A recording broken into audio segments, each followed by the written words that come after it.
Boa tarde a todos, Deus abençoe.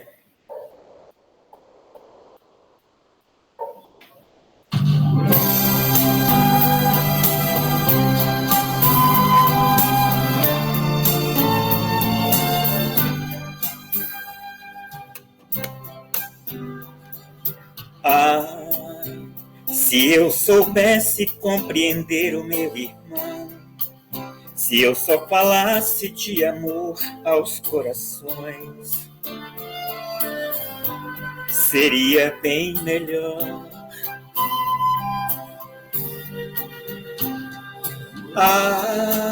Se eu perdoasse sem nenhuma ostentação, se eu amasse sem nenhuma distinção,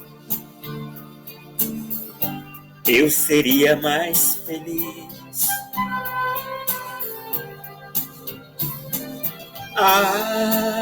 Se eu amasse sem nenhuma distinção, se eu perdoasse sem nenhuma ostentação,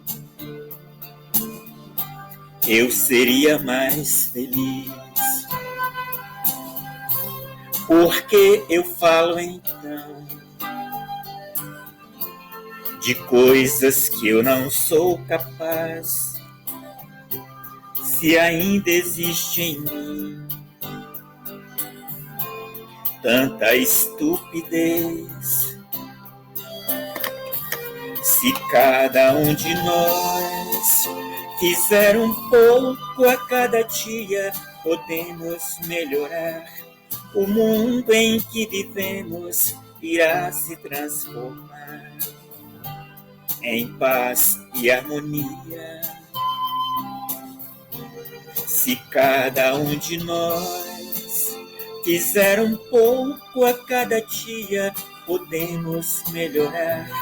O mundo em que vivemos irá se transformar em paz e harmonia.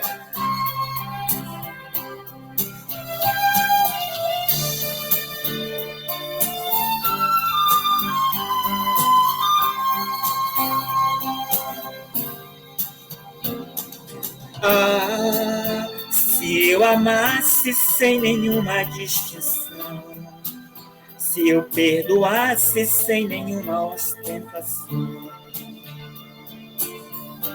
eu seria mais feliz.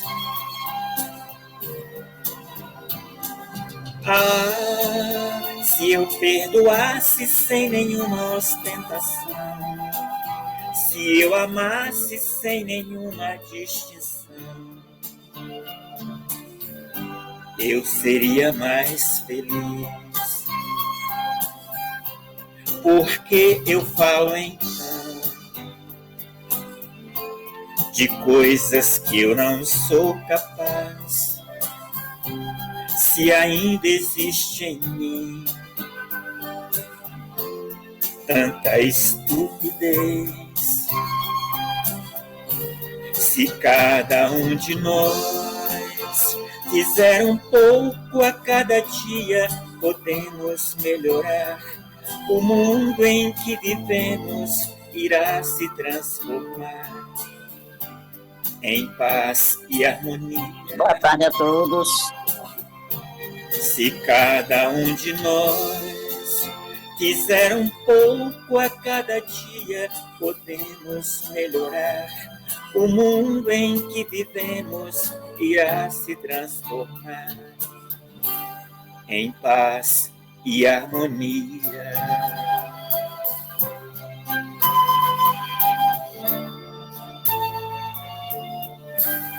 Em paz e harmonia.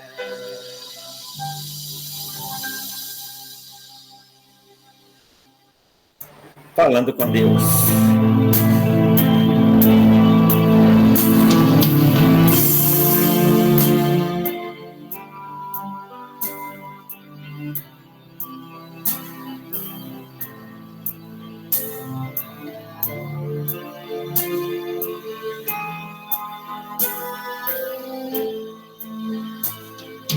Olho a natureza, vejo Deus e sinto ao meu redor sua energia.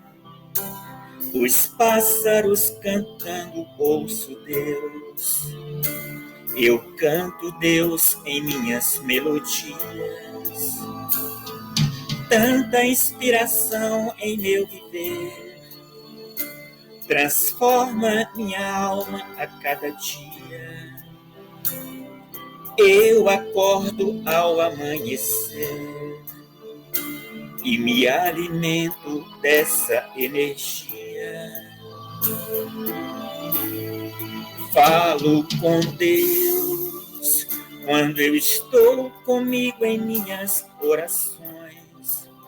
Sua presença faz pulsar meu coração. Falo com Deus nesta canção. Falo com Deus quando eu estou comigo em minhas orações. Sua presença faz pulsar meu coração. Falo com Deus nesta canção.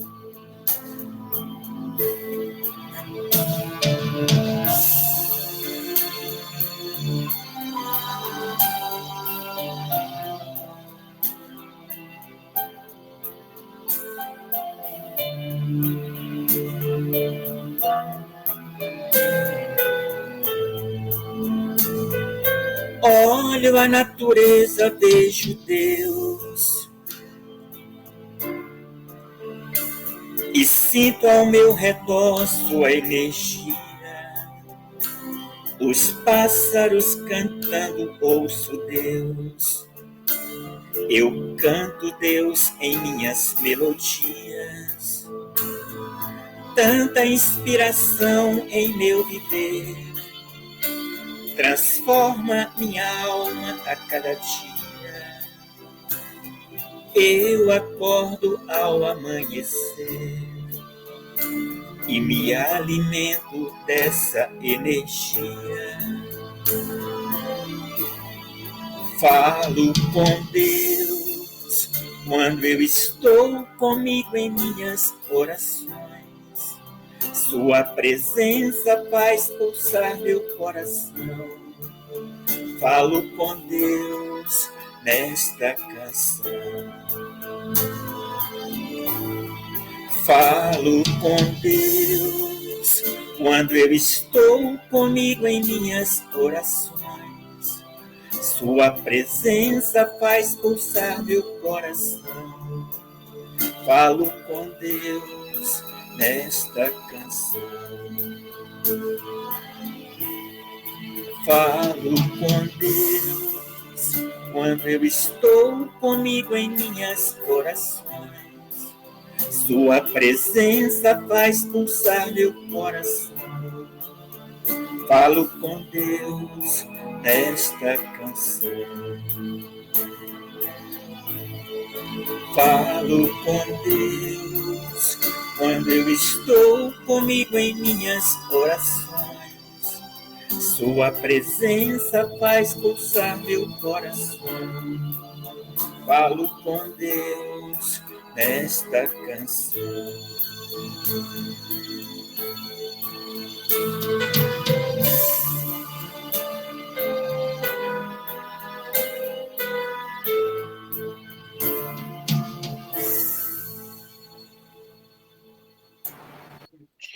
Obrigada, Antônio.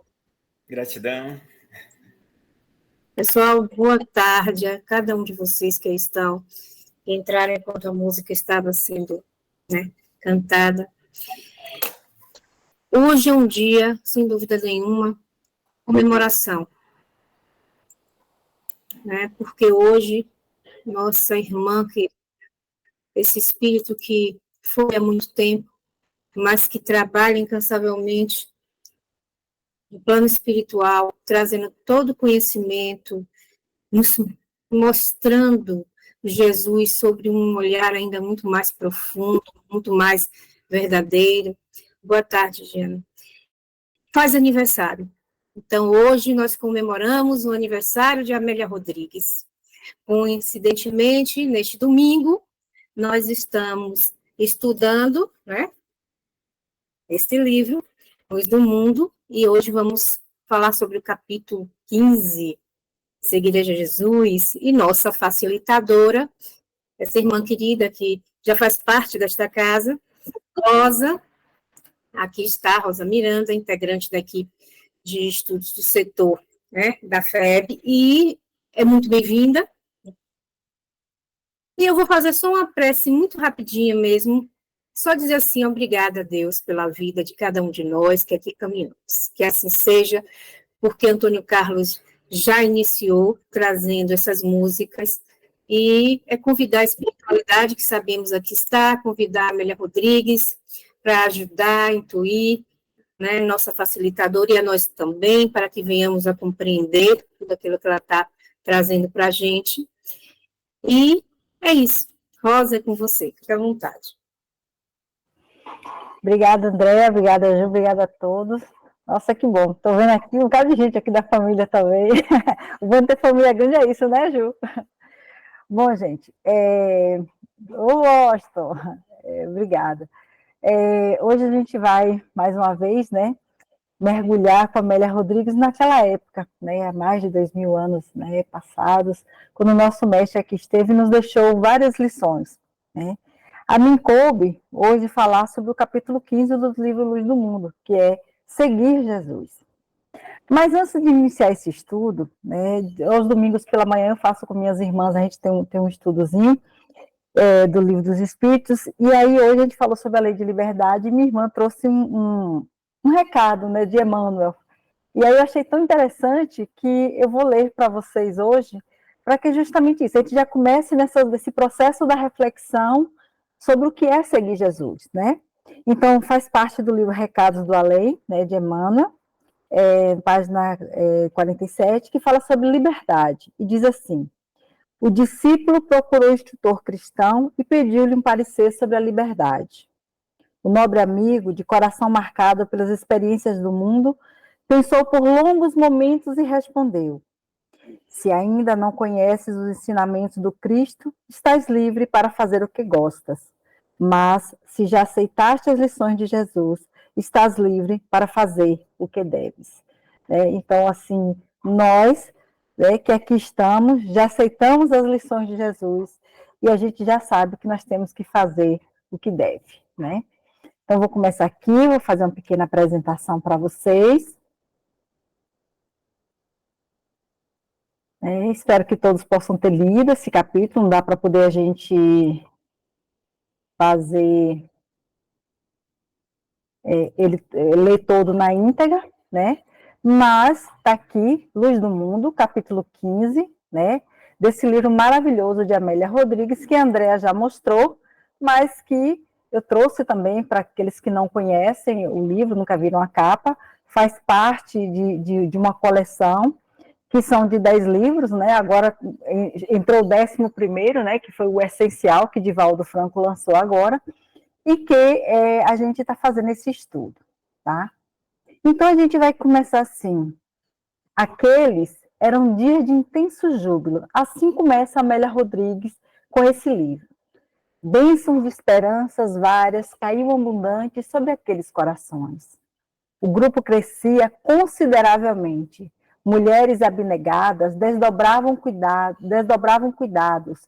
Homens diligentes formulavam planos e jovens fascinados pelas notícias comovedoras deixavam-se arrastar pelas expectativas enobrecedoras dos dias do futuro.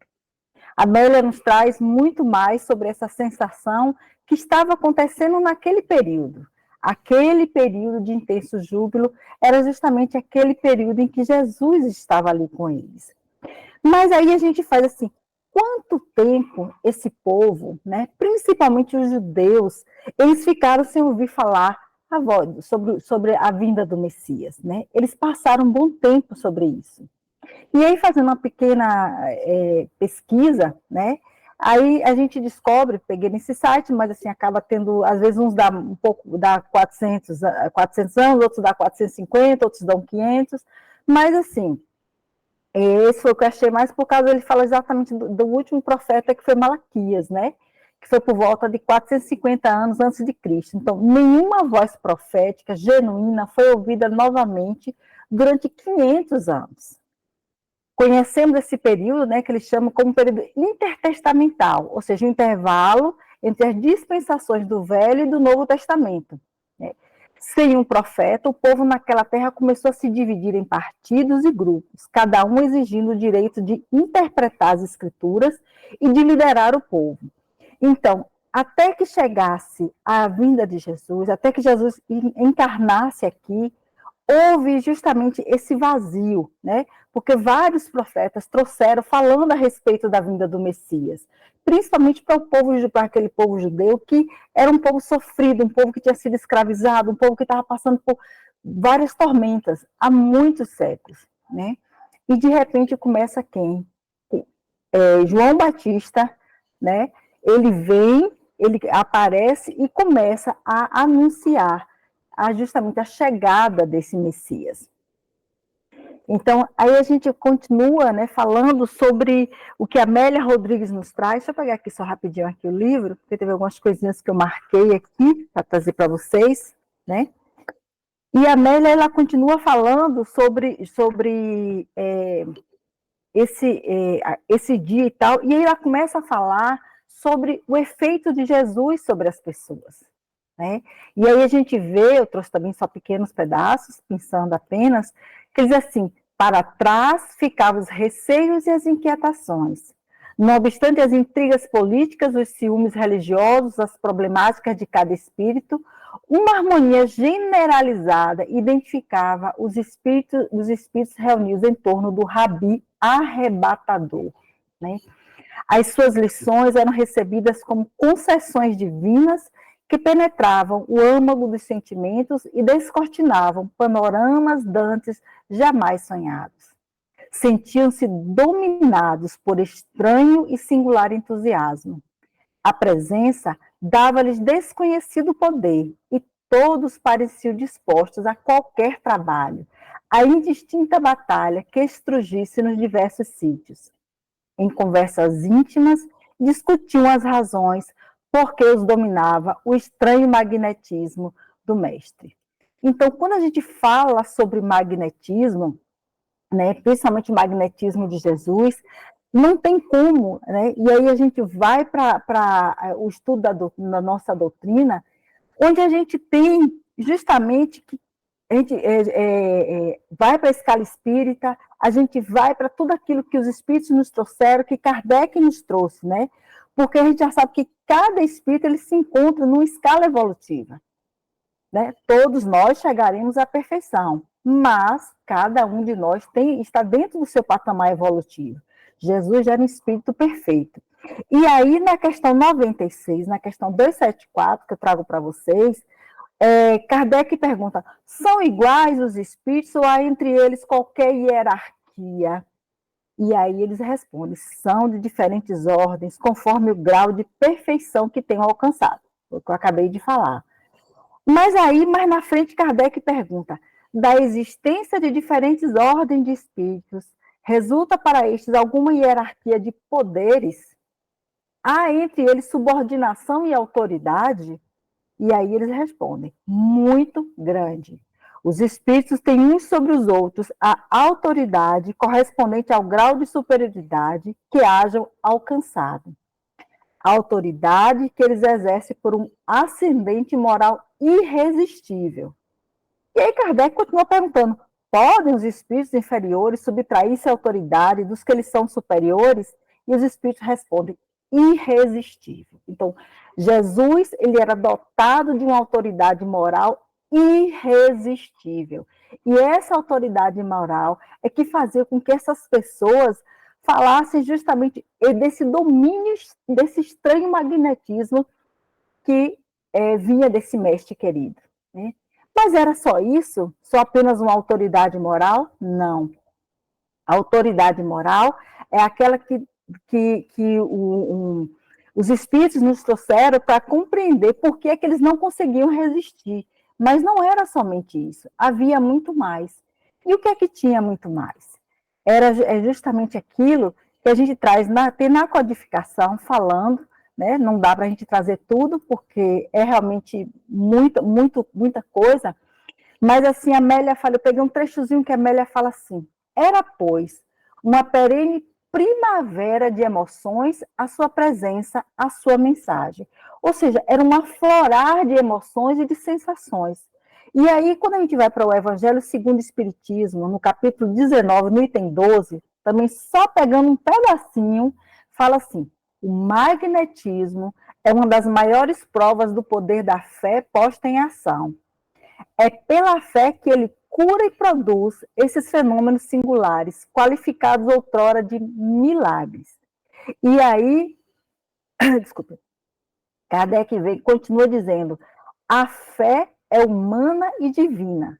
Se todos os encarnados se achassem bem persuadidos da força que em si trazem, e se quisessem pôr a vontade a serviço dessa força, seriam capazes de realizar o que até hoje eles chamaram prodígios, e que, no entanto, não passa de um desenvolvimento das faculdades humanas.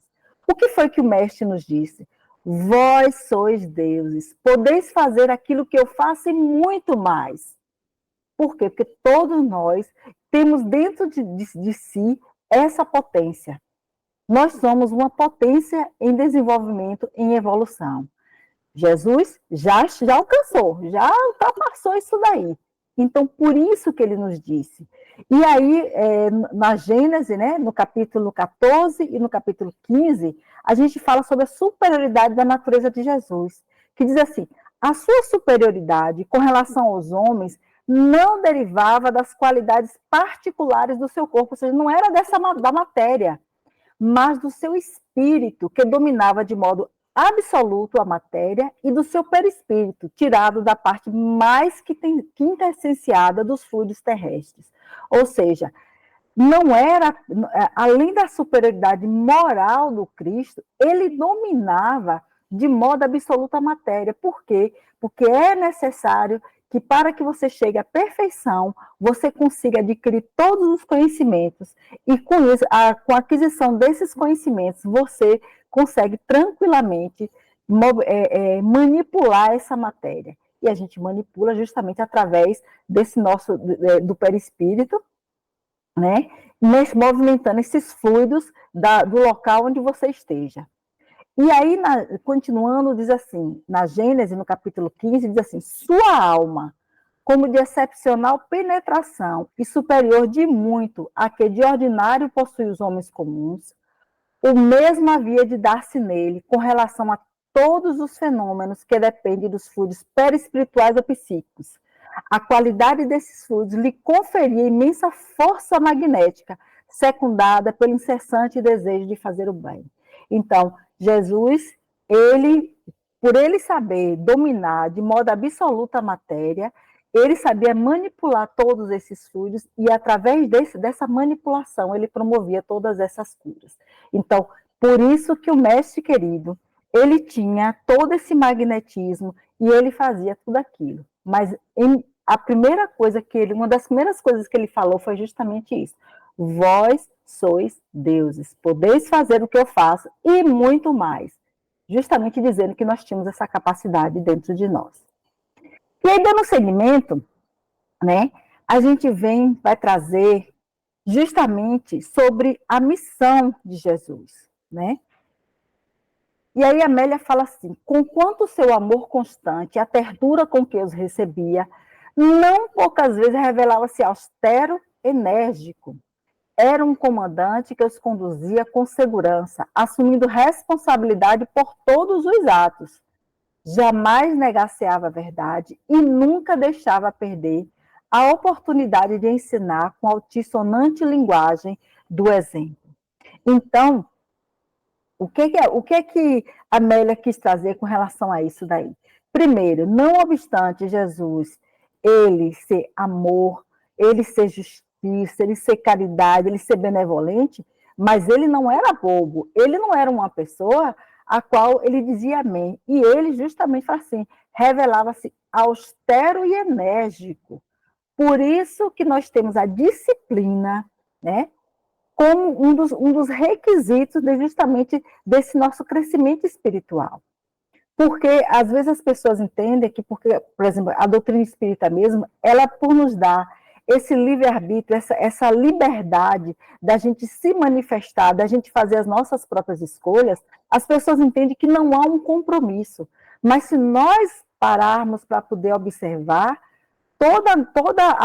não só a codificação, mas os livros que vieram depois, eles falam o tempo todo sobre essa importância da nossa disciplina, sobre a importância da gente seguir pelos caminhos com consciência e com corresponsabilidade. Então, Jesus, ele amparava todos, mas com amorosidade, mas ele era enérgico, ele não deixava passar justamente as verdades, não perdia as oportunidades de ensinar, né? Então, se a gente for lembrar das diversas passagens, né, uma das que é mais comentadas, né, que é justamente da mulher adúltera, o que é que ele faz ali? Ele não passou a mão na cabeça dela no sentido de, minha filha, deixe para lá. Foi o que ele fez. Mulher, cadê aqueles que te condenaram? Mestre, todos foram embora. Pois eu não te condeno, mas vais e não peques mais. Então, assim, ele não julgava a pessoa, ele entendia os porquês, mas ele não aceitava que a pessoa continuasse perpetuando naquele erro. Então, por isso, essa era a personalidade desse nosso mestre querido. E aí, eu vou trago para vocês esse texto que está no livro A Caminho da Luz, de Emmanuel, né? Porque, não obstante, a gente está falando de Amélia Rodrigues, mas, assim, não tem como, ainda falando de Jesus, porque falar em Jesus, você tem N palestras, N materiais, mas uma coisa que eu achei interessante, que quando Emmanuel, no capítulo 12 de A Caminho da Luz, ele diz assim: sim, o mundo era um imenso rebanho desgarrado, né? E aí a gente vê que Amélia Rodrigues, ela fala sobre isso, porque ela justamente ela diz que naquela época, né? Cadê aqui? Oh, meu Deus, cadê aqui que eu marquei? Me perdoe. Cadê? Que naquela época ela falava ela falava justamente, né, do que estava acontecendo com a sociedade, com as iniquidades, as injustiças, tudo aquilo que estava acontecendo. Então, Emmanuel traz assim, diz assim: cada povo fazia da religião uma nova fonte de vaidades, salientando-se que muitos cultos religiosos do Oriente caminhavam para o terreno franco da dissolução e da imoralidade. Mas o Cristo vinha trazer ao mundo os fundamentos eternos da verdade e do amor. Sua palavra mansa e generosa reunia todos os infortunados e todos os pecadores. Escolheu os ambientes mais pobres e mais desataviados para viver a intensidade de suas lições sublimes, mostrando aos homens que a verdade dispensava o cenário suntuoso dos areópagos, dos fóruns e dos templos para fazer-se ouvir na sua misteriosa beleza. Suas pregações na praça pública verificavam-se a propósito dos seres desprotegidos e desclassificados, como a demonstrar que a sua palavra vinha reunir todas as criaturas na mesma vibração de fraternidade e na mesma estrada luminosa do amor. Combateu pacificamente todas as violências oficiais do judaísmo, renovando a lei antiga com a doutrina do esclarecimento, da tolerância e do perdão. Espalhou as mais claras visões da vida imortal, ensinando às criaturas terrestres que existe algo superior às pátrias, às bandeiras, ao sangue e às leis humanas. Sua palavra profunda, enérgica e misericordiosa refundiu todas as filosofias, aclarou o caminho das ciências e já teria irmanado todas as religiões da terra, se a impiedade dos homens não fizesse valer o peso da iniquidade na balança da redenção.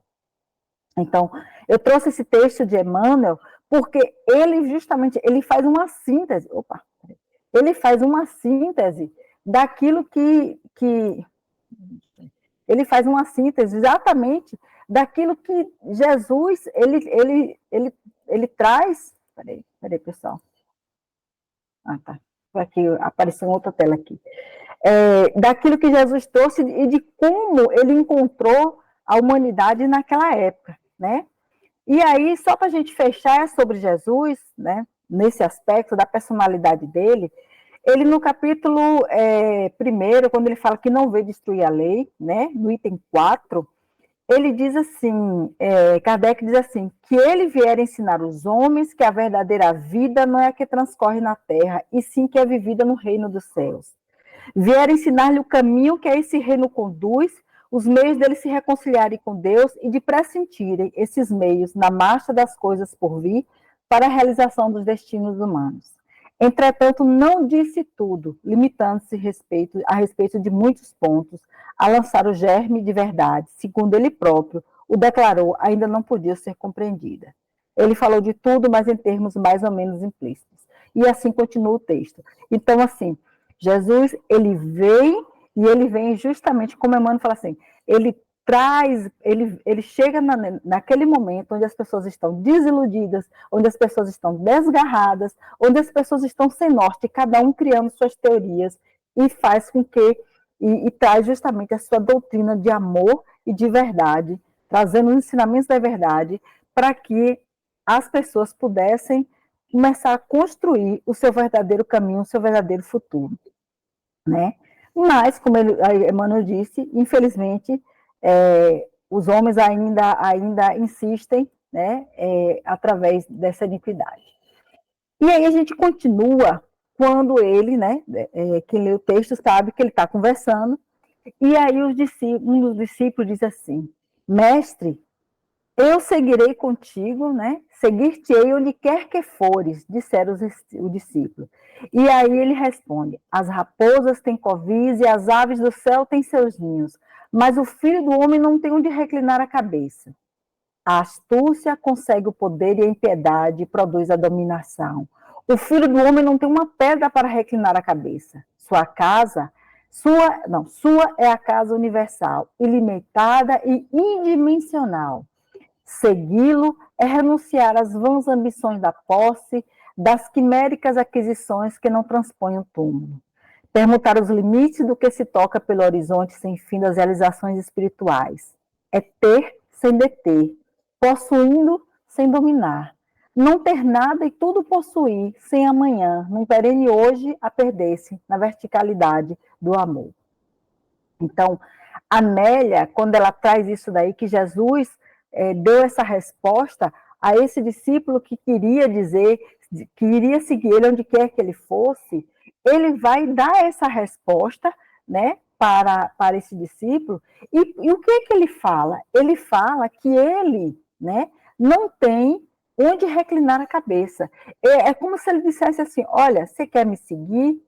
Tudo bem, mas você tem que compreender que nada disso aqui que você está, nada disso que você alimenta, nada disso que você é apegado, é possível. Porque para me seguir, é necessário que você não seja apegado. É necessário que você não tenha nada. E quando ele fala não ter nada, e Amélia diz que é ter sem deter, possuir sem dominar. Ou seja, aquela pessoa, nós, né, vamos trazer já para o dia de hoje, temos a consciência de que tudo que nós temos, ele é efêmero, ele é transitório. Então, por isso que a Amélia de Rodrigues traz, né, na sua mensagem, pega essa passagem e falava que segui-lo é renunciar às vãs ambições das posses, das quiméricas aquisições que não transpõem o túmulo, né? Não ter nada e tudo possuir. Poxa, como assim não ter nada e tudo possuir? Sim, é você saber que aquilo tudo que você tem aqui, nesse mundo, né? Você tem, mas você não possui, você não é dono. Você tem a posse, mas você não tem a propriedade. E aí, no Evangelho segundo o Espiritismo, no capítulo 14, né, Kardec diz assim, desapego aos bens materiais. Kardec ele enfatiza que a verdadeira riqueza está na evolução espiritual e não na acumulação de bens materiais. Ele nos lembra que ao desapegar-nos das preocupações excessivas com a posse material, podemos abrir espaço para o crescimento espiritual e para o auxílio aos outros. Então, Kardec já nos traz isso daí. E aí, justamente falando sobre o Evangelho, né? Lacordaire, ele fala que o amor aos bens terrenos constitui um dos mais fortes óbices ao vosso adiantamento moral e espiritual. Pelo apego à posse de tais bens, destruís as vossas faculdades de amar, como as aplicardes todas as coisas materiais. Sede sinceros. Proporciona riqueza uma felicidade sem mescla? Ele faz essa pergunta, Lacordaire, para que a gente pense assim, a riqueza proporciona uma felicidade sem mescla, sem nenhuma turbulência, sem nada que atrapalhe? A gente sabe que não, que se fosse assim, nós não veríamos pessoas que materialmente têm tudo e às vezes tira a sua própria vida, né? E ele, Lacordaire, o texto é maior, gente, eu aconselho aqueles que puderem ler, né? Diz assim, quer a fortuna vos tenha vindo da vossa família, quer a tenhais ganho com o vosso trabalho, há uma coisa que não deve esquecer nunca, é que tudo promana de Deus, tudo retorna a Deus. Nada vos pertence na terra, nem sequer o vosso pobre corpo.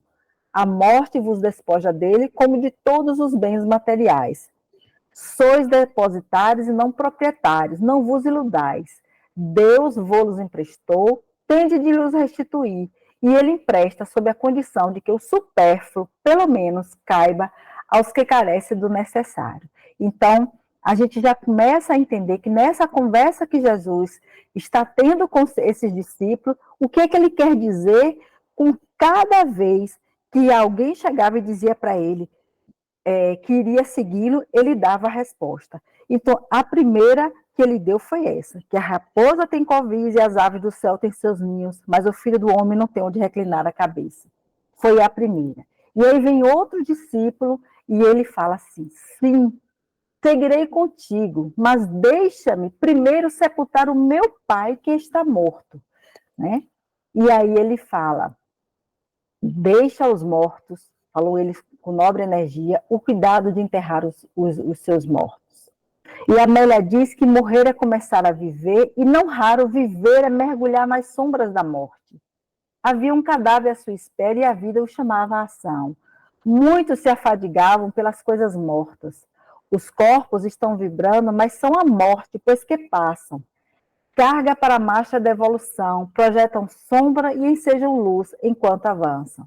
Depois, há tantos agregados às sombras, aos interesses escusos, estes sepultem os mortos. E Amélia continua dizendo, vivos para a verdade, mortos para a vida. Para viver, era-lhe necessário trocar a pesada canga da missão, da limitação do corpo, para fruir as legítimas aspirações do ser. Então, quando Amélia nos traz isso daí, falando sobre essa segunda resposta que Jesus dá para outro discípulo, né? Deixa os mortos, o cuidado de enterrar seus mortos. E quando Amélia fala assim, morrer é começar a viver, e não raro viver é mergulhar nas sombras da morte.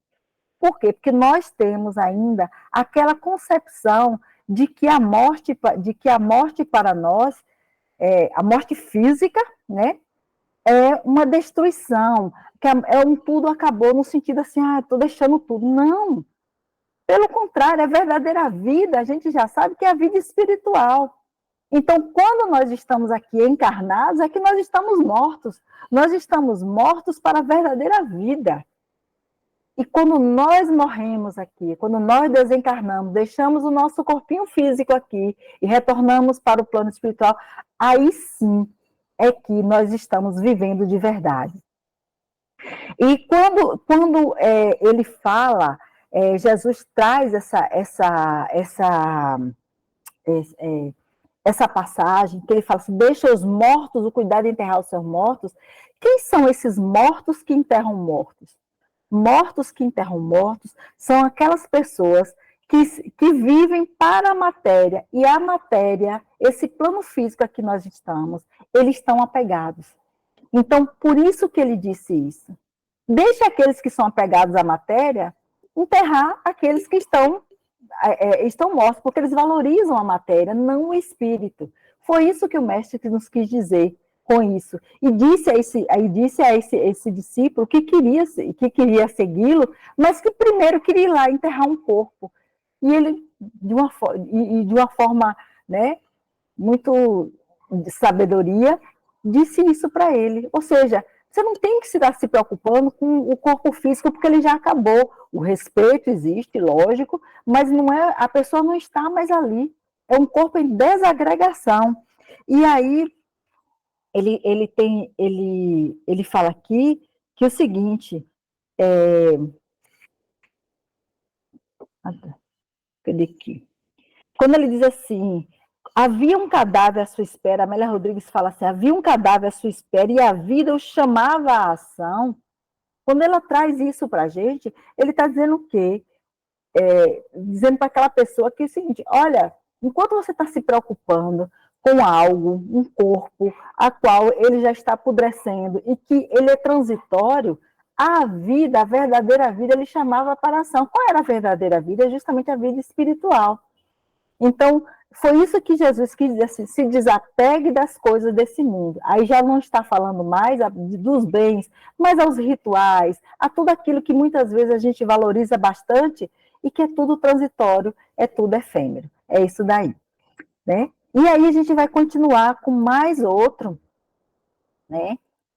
Que também fala, outro discípulo volta e fala assim, também eu seguirei contigo. Permite-me, porém, que eu vá me despedir dos meus familiares.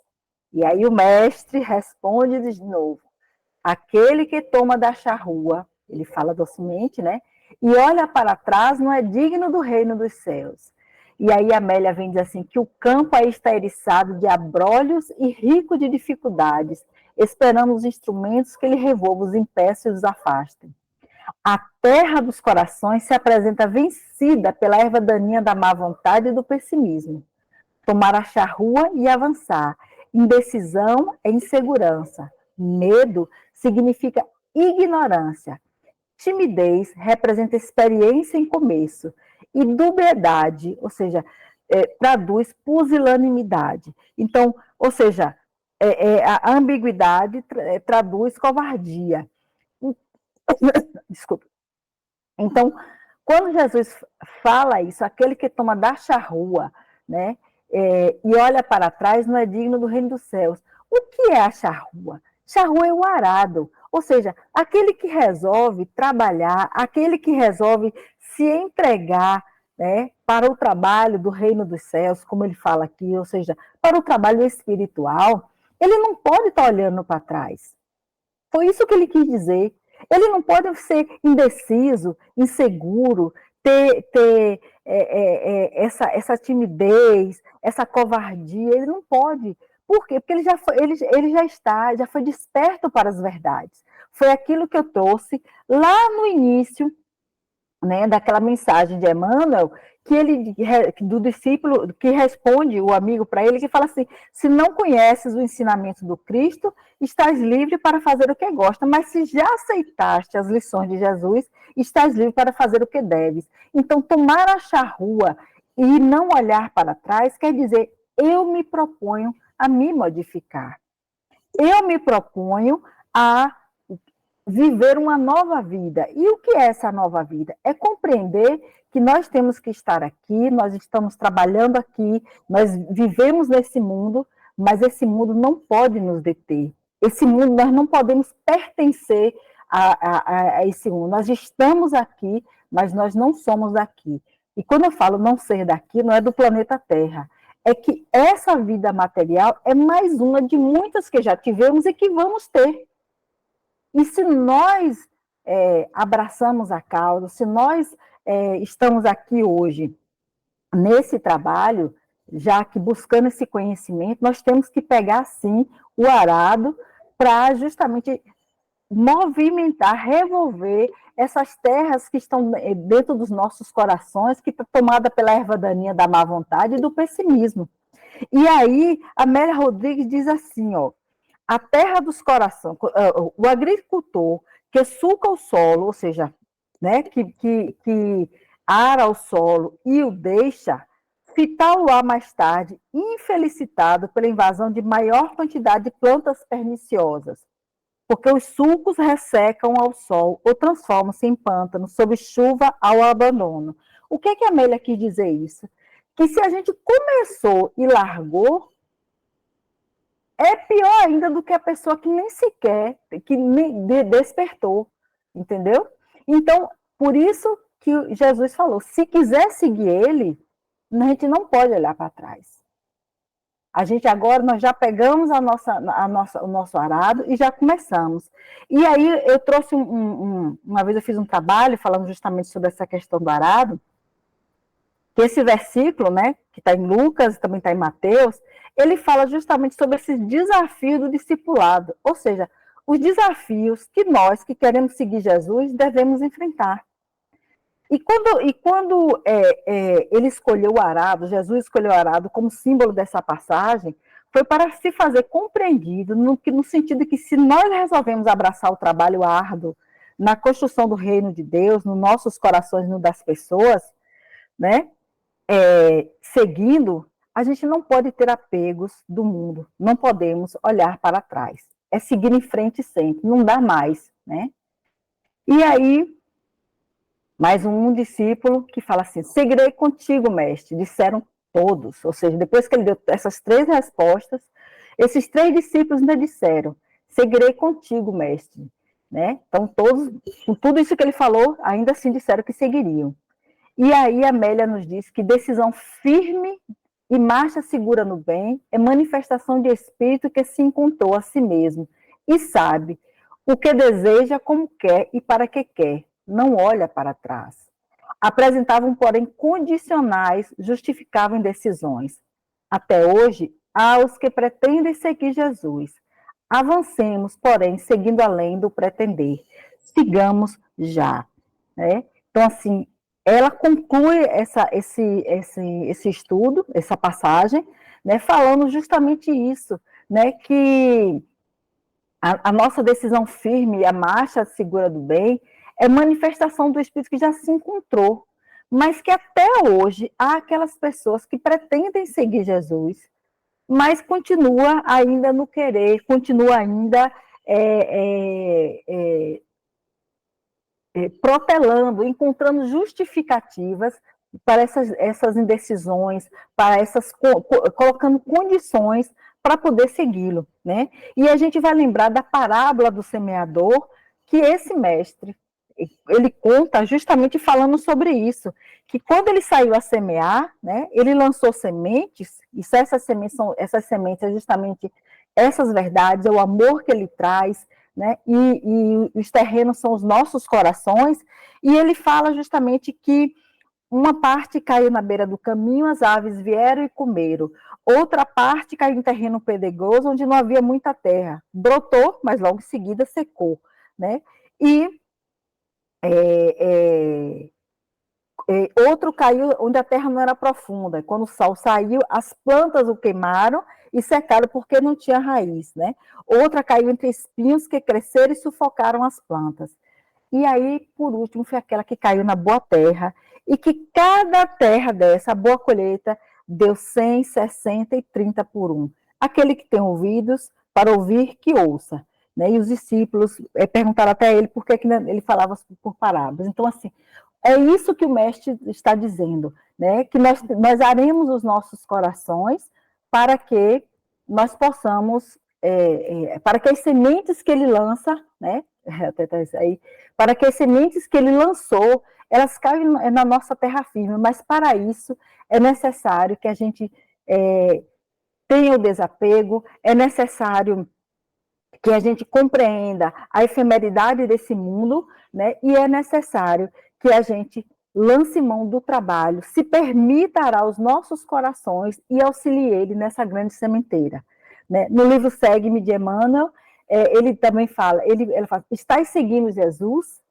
Né? E aí, peguei só um pedacinho que diz assim, numerosos discípulos do Evangelho, nos tempos apostólicos, acordaram de sua noite de ilusões terrestres, ergueram-se para o serviço da redenção e demandaram os testemunhos santificados no trabalho e no sacrifício. Isso constitui um acervo de lições muito claras ao espírita religioso dos últimos tempos. A maioria dos cristãos vai adotando em quase todos os seus trabalhos a lei do menor esforço. Muitos esperam pela visita pessoal de Jesus no conforto das poltronas acolhedoras. Outros fazem preces por intermédio dos discos, ou fica só no louvor, né?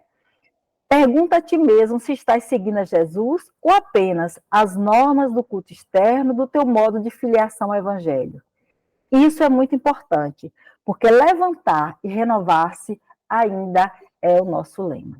Então, isso é o que Emmanuel, né, corrobora junto com o que a Amélia nos trouxe e nos conclama, justamente, se nós realmente estamos seguindo Jesus ou se estamos apenas sentados em poltronas, né, acolhedoras, apenas lendo livros, orando, cantando, mas não pegamos na charrua, não pegamos no arado, somos apegados às coisas, somos apegados às pessoas, estamos mais preocupados em deter, em posses desse mundo, nos tesouros daqui da terra, do que nos verdadeiros tesouros, que são os tesouros do Espírito.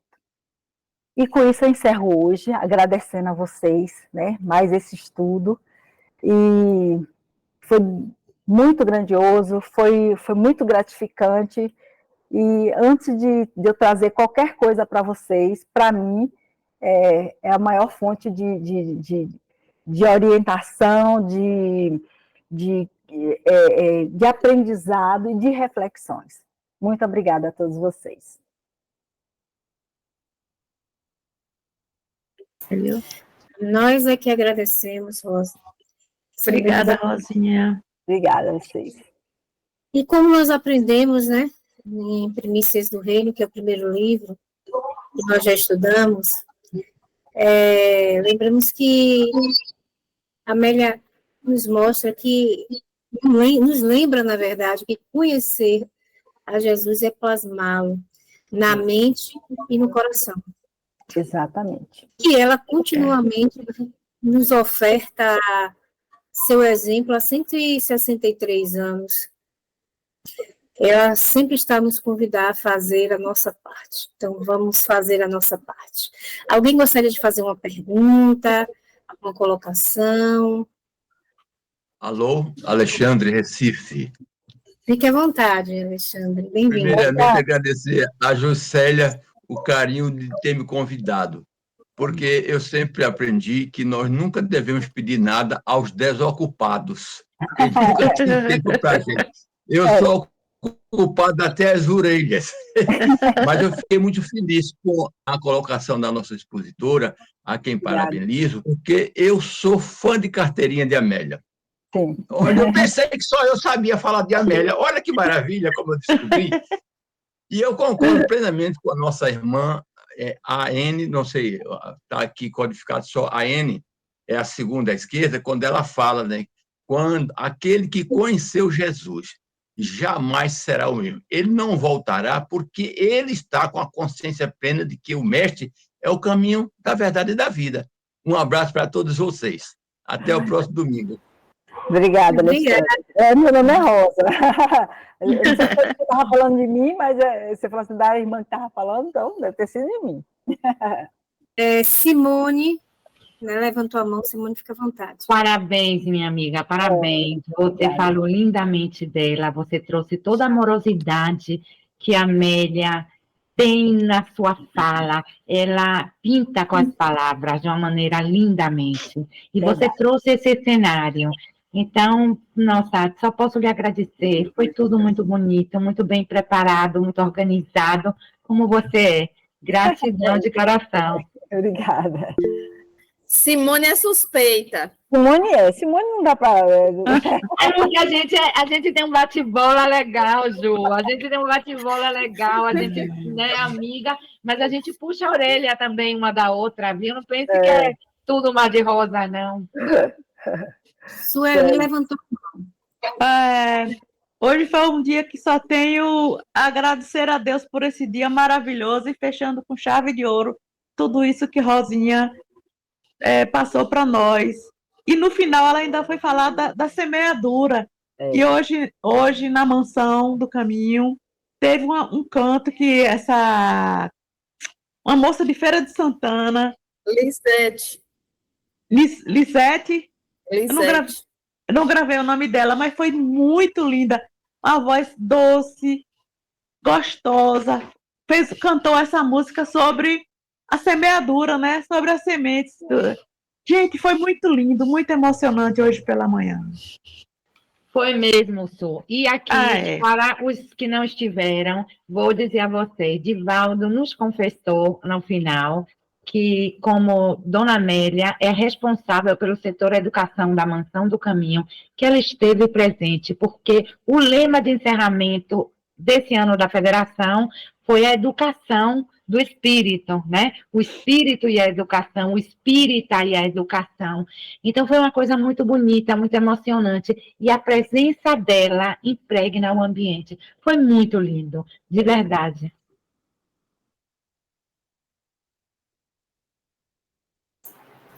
Mais alguém?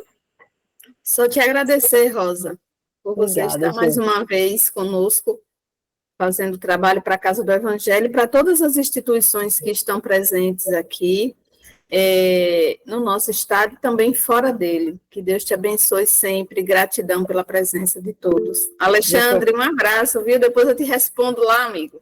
Elaine, se pedir para falar. Juscelia, estaremos aí em julho, viu? Vou lhe dar um abraço que você vai ficar com o cabelo totalmente preto. Duas pessoas. Tá fechado o... Foi uma linda palestra, eu adorei. Obrigada. E quero agradecer a oportunidade pelo convite do Toninho, que postou no nosso grupo da Casa da Acolhida, em Belo Horizonte, Minas Gerais. Foi longe. Abraço. Muito obrigada a todos. Você que agradece. Oi, pessoal. Olha, eu conheço Rosa, quando Rosa era bem menina, né? Então eu chamo ela de Cunha, porque eu namorei o irmão dela, Zé Carlos. Eu agradeço muito Rosa, porque ela mandou o link para mim. Eu falei, vou botar o despertador, porque domingo é assim, o marido fala, vamos no shopping. Aí eu falo, meu Deus, vou botar o despertador, né? O alarme, para o alarme tocar, e quando eu chegar em casa eu entro. Aí deu tudo certo. A palestra foi linda, né? Rosa, ela é muito organizada, a gente trabalhou ela trabalhou na mesma instituição que eu, porque ela agora, apesar de eu ser mais velha, ela está aposentada, né? Eu estou ainda na batalha. Mas muito obrigada, Rosinha, por ter mandado o link, tá? Muita paz para vocês, tá? Eu sou da Casa de Oração Bezerra de Menezes. Aí vou fazer minha propaganda, dia 13 de julho vai ter o nosso Forró Bem, se vocês puderem participar, somos todos irmãos, né? A gente agradece, porque a gente está arrecadando recursos para casa. Obrigada, Rosa, viu? Por ter mandado. Obrigada, meu amor, eu que te agradeço. Aí tá cheio, tem Silmara, tem Silvia aí, tá um bocado de gente aí, graças a Deus. Rosa arrasta multidões. Não é ainda. Família grande é boa por causa disso. A família grande e os agregados, né? Os agregados. Cadê a Fran? Fran tá aí também? Eu não tinha visto a Fran, não. Levantou a mão. Estou sim, minha filha. Boa noite, pessoal. Estou aqui felicíssima, porque ouvir Amélia nunca é demais. Não. Só complementa o nosso campo energético. Então, bastante feliz de poder estar aqui com vocês. Viu? Gratidão, amiga. Não, obrigada, Fran. Terça-feira estamos juntas. Aliás, amanhã já estamos. Amanhã já estamos juntas e terça também. Pronto. Bem, vamos chegando às 18 horas. Antônio? Estou aqui de plantão. Pois bem. Bem, agradecer a companhia de cada um de vocês, convidá-los a estarem conosco no próximo domingo, aprendendo um pouco mais sobre a Amélia Rodrigues, e agradecê-los sempre, né, por estarem aqui conosco, fazendo parte dessa grande família espiritual que nós construímos, né, dentro da nossa condição aqui, nesse momento de apenas uma hora, mas que foram criados laços que, creio eu, seguirão, né, pela eternidade. Então, Pai, agradeço novamente pela vida de cada ser que aqui caminha e peço, sem dúvida alguma, que cada irmão que passe por dificuldades encontre em Ti, encontre em Jesus, encontre na espiritualidade amiga força para seguir em frente. Que assim seja. Antônio, é com você. Vamos encerrar com Ave Maria. Isso.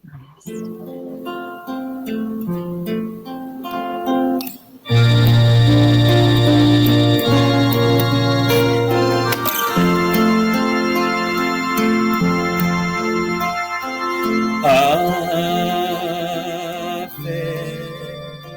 Maria.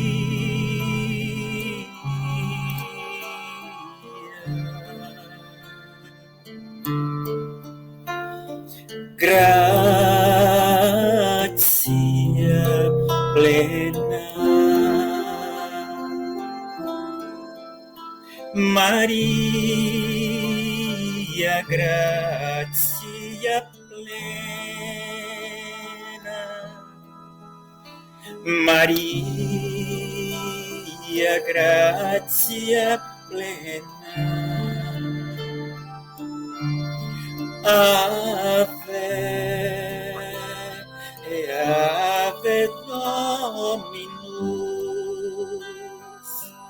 Dominus tecum, benedicta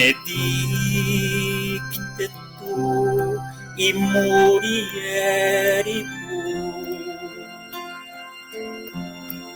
et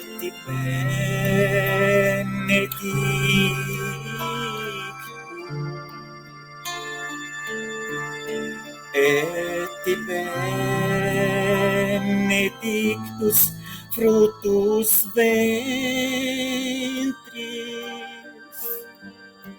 ventris tu, Iesus.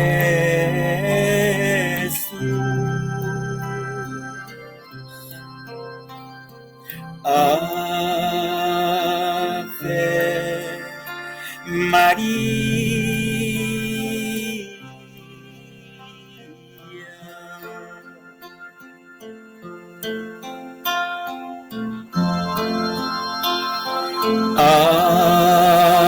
Ave Maria.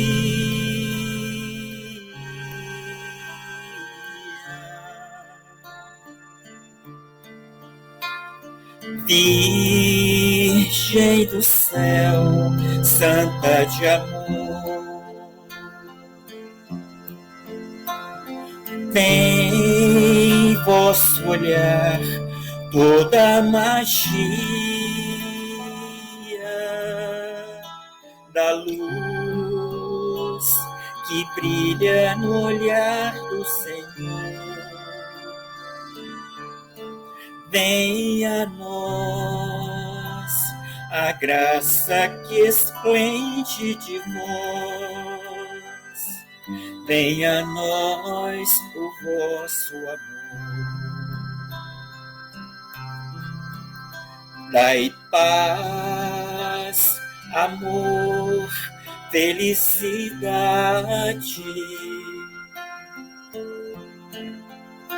Aqui na terra onde andamos ao léu, fazer triunfar no mundo a verdade.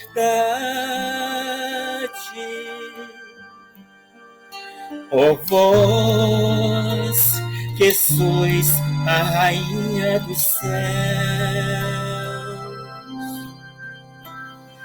Ave Maria.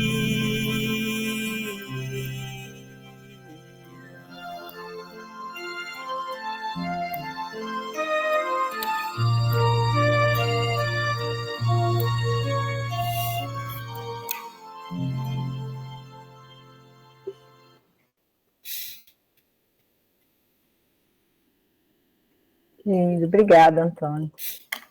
Gratidão a todos, que Maria proteja todos vocês. Forte abraço a todos. Obrigada. Deus abençoe, Deus abençoe. Grande abraço. Beijo a todos. Beijo no coração. Um abraço, gente. Boa noite. Um abraço, Zé. Beijo, Rosa. Beijo, Rosa. Até a próxima. Célia, me notifique, viu, da próxima, por favor. Ok. Ju, André, obrigada mais uma vez. Escondido foi ótimo. Gratidão, Não, moço, Rosa.